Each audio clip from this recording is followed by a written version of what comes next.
I think the most important part of this job, if you're going to work on the internals of your bathroom wall, is just finding where to turn off the water. And when you turn off the water, turn it off slowly. And I think it's a good practice to check to make sure the water is off before you take out a stem or a diverter valve. Also, if this valve is bad, you may have other options to turn off the water, such as a city connection. So keep that in mind. There should be a valve down there, and every city's different. So maybe look into that option. Now let's test to make sure the water is off.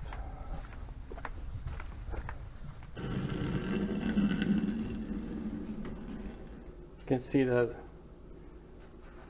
water is off.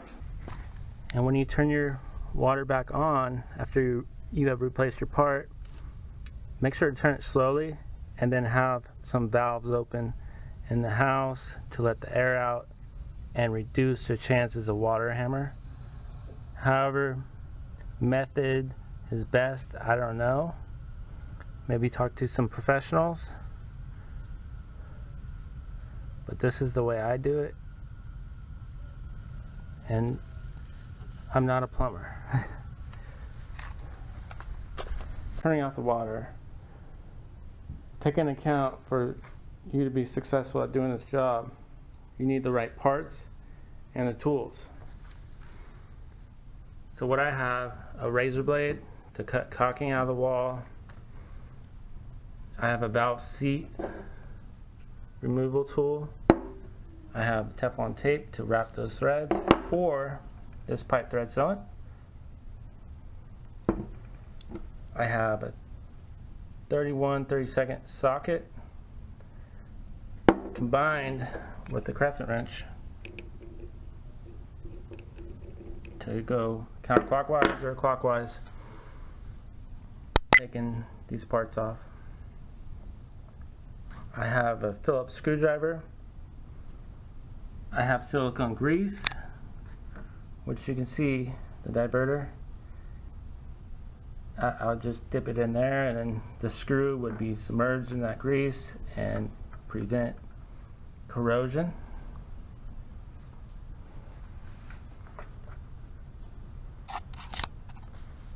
And the right parts.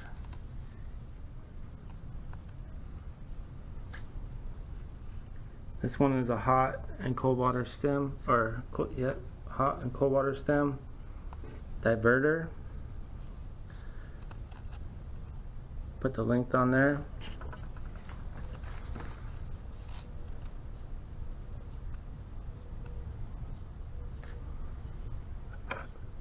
And the part numbers. I agree. For success in this job, you need the right parts, the right tools, and use the proper precautions, such as turning off the water completely to the house, or to that section of the house, if that's possible.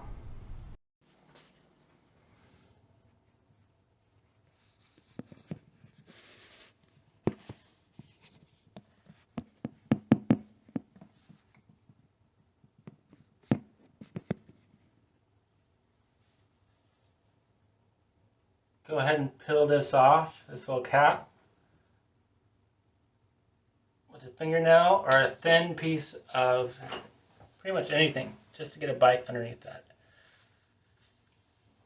Phillips head screwdriver for my case to get the knob off.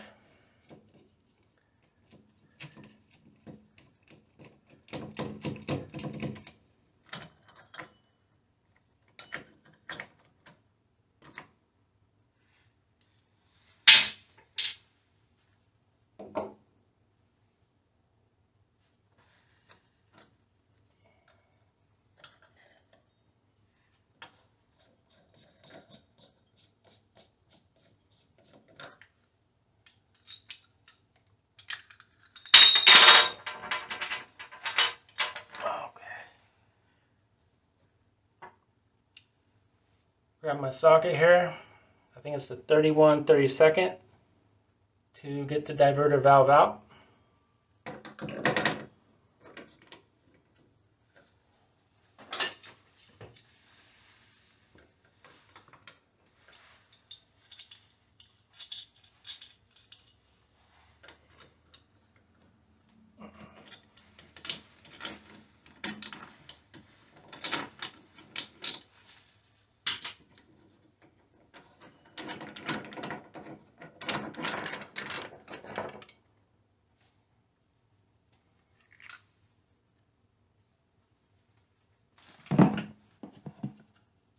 And what the pros won't tell you is I matched it up at the specialty plumbing store, and let's see if it fits. Matches up. I can't get it to thread.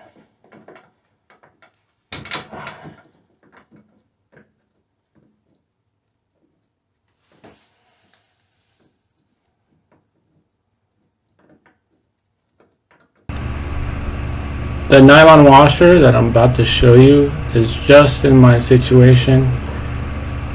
I recommend leaving it on if you can. I can't get it to thread because of that washer. See it? The nylon washer.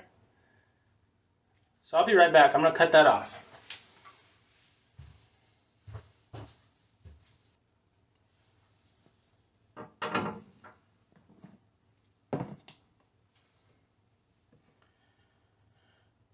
So we cut it off. Now let's try. This diverter has a green washer, and I have cut the nylon out. I cut the nylon out right there because it's not fitting in the wall. And I asked the plumbers around there, and they didn't seem to know. They just said it won't work right without that. It must be some kind of improvement they made to reduce the friction and the tear on the valve. So here we go. Clockwise, sliding in. Oh, before we do this, let's do the seat valve behind there. It's not necessarily required to replace this, but it's a good idea since you're here.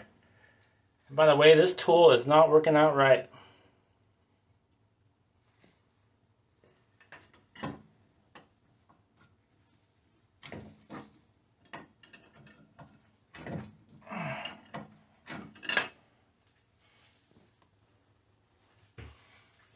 Be right back. I'm gonna get my other tool I made.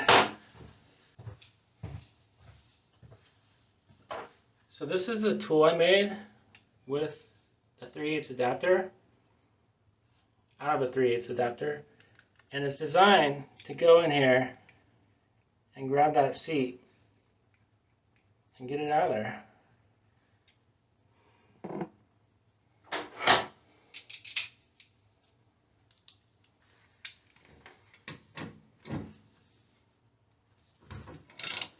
Much better.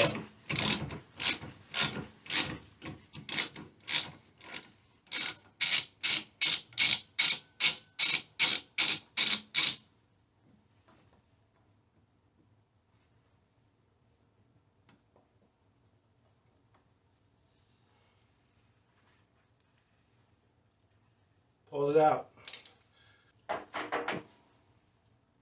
I'll grab some of this pipe thread sealant and put it a little bit on there. And also, I believe you can use Teflon tape.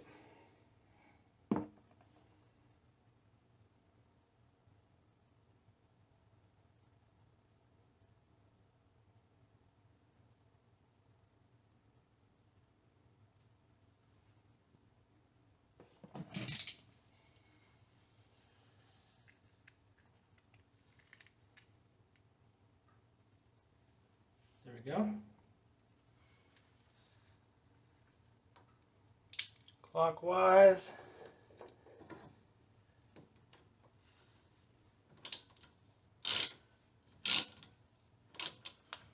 Just hand thread it and start it.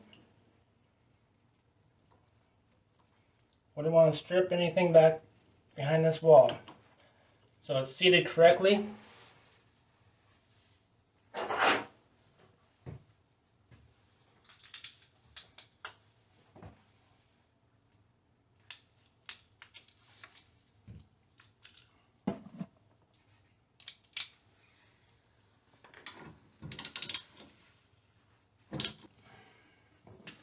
And about this nylon ring, this is just in my scenario. It may be different for yours. But of course, before we put the stem in, let's tighten down that packer nut. You might need 2 different wrenches and tighten down this nut right here.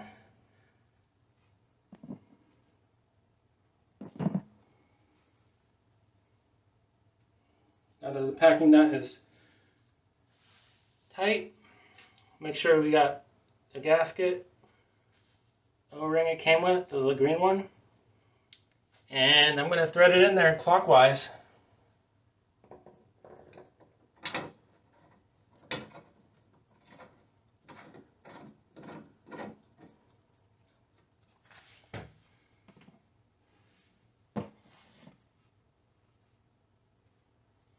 .31/16 socket.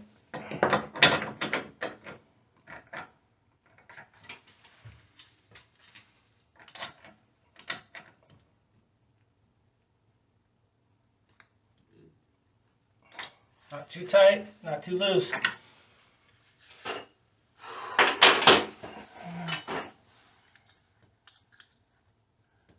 I do not know how to pronounce the name of this.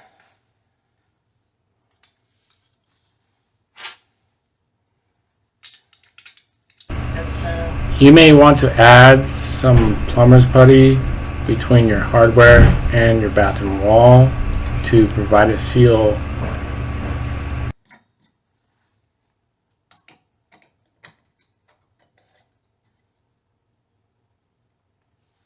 This is where I would add a little bit of silicone to that contact point to reduce corrosion. So a lot of these knobs, they rot out, so it protects it from oxidization by putting silicone in there. Silicone grease.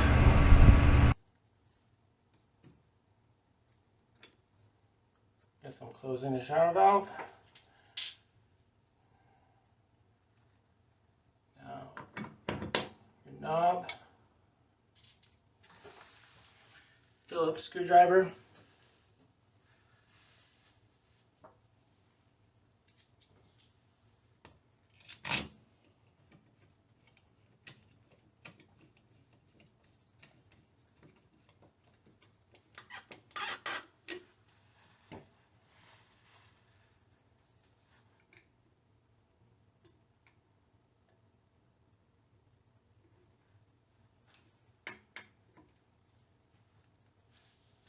Okay, that diverter is assembled and ready to test. I'm going to go ahead and adjust this so maybe people won't over tighten it. I'm going to open a valve before I turn on the water, cold water, about a quarter turn, just to reduce the possibility of water hammer. When you turn on your water supply line, to reduce water hammer, just ease it. Slowly let the water in there. And then I left that sink open to push some of the air out. I'm taking my time with this because I don't want to replace anything else on this house or have to call a plumber. But that's alright, in some cases you do.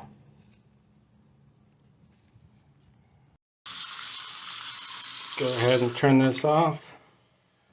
Let's go ahead and test the shower.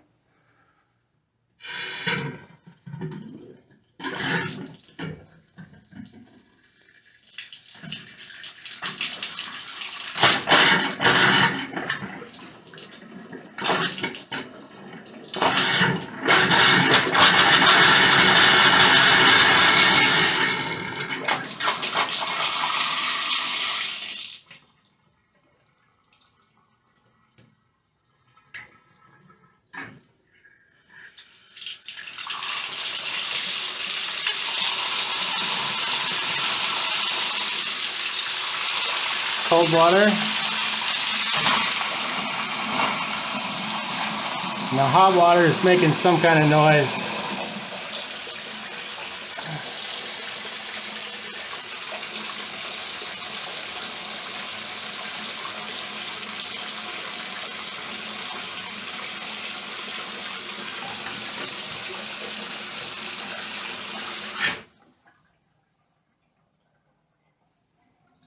Turn on the shower valve.